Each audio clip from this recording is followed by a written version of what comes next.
আমাদের সংস্কৃতি, আমাদের সংস্কার সর্বদা থাকবে আমাদের সাথে। ভারতের মহান গ্রন্থ আর কাব্যের সম্পূর্ণ সংকলন। সাবস্ক্রাইব করুন তিলক।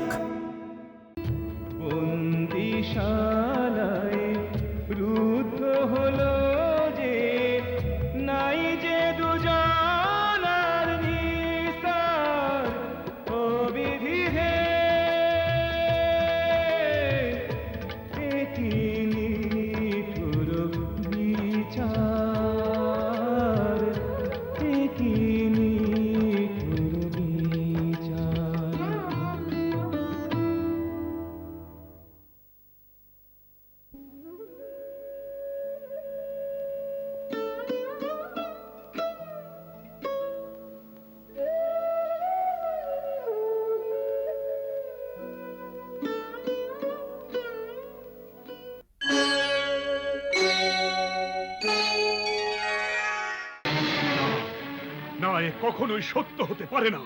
এই সত্য কথা মহারাজ, দুর্ভাগ্যক্রমে এটাই সত্য।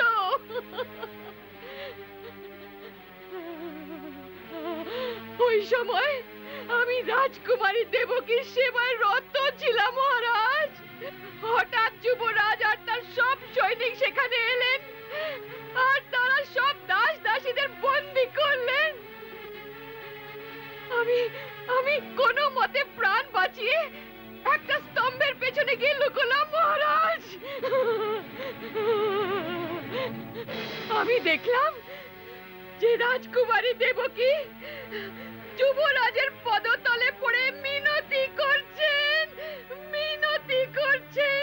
কিন্তু যুবরাজ কর্ণপাত করলেন না।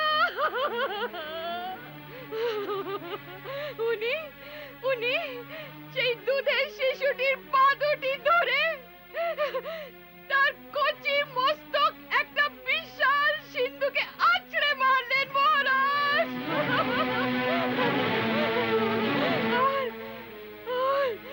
আর ছোট্ট মস্তকটি খণ্ড খণ্ড হয়ে গেল।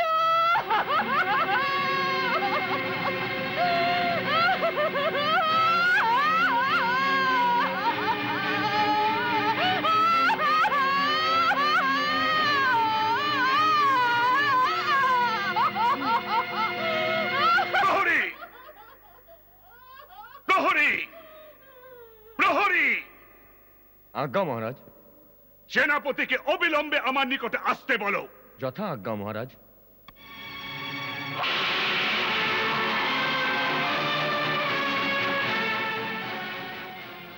বসুদেবের প্রাসাদ থেকে কোনো ব্যক্তিকে বাইরে যেতে দিও না, যেন এই সংবাদ লোকের কানে না যায়।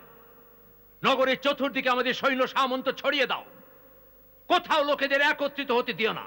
যথা আজ্ঞা। আর তুমি রাজপ্রাসাদের গুপ্তচরদের সাথে যোগাযোগ করে দেখো যে সেখানে কি হচ্ছে, মহারাজ কি অবস্থায় আছেন।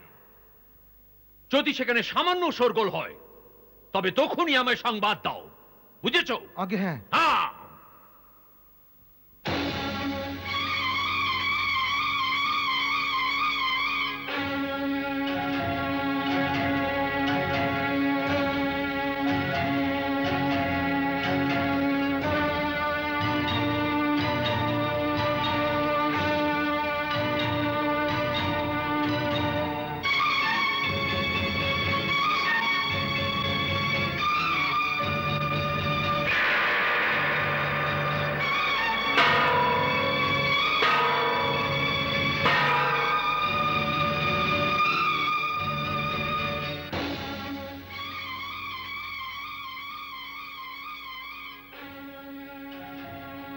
সেনানায়ক, আমি কংসকে অবিলম্বে ডাকার আদেশ দিয়েছিলাম, তবে সে এখনো কেন এলো না?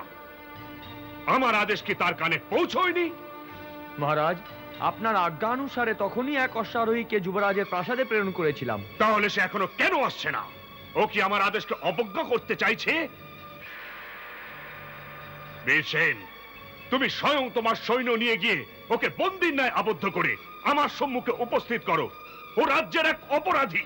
সৈন্য প্রেরণের কষ্ট করবেন না মহারাজ।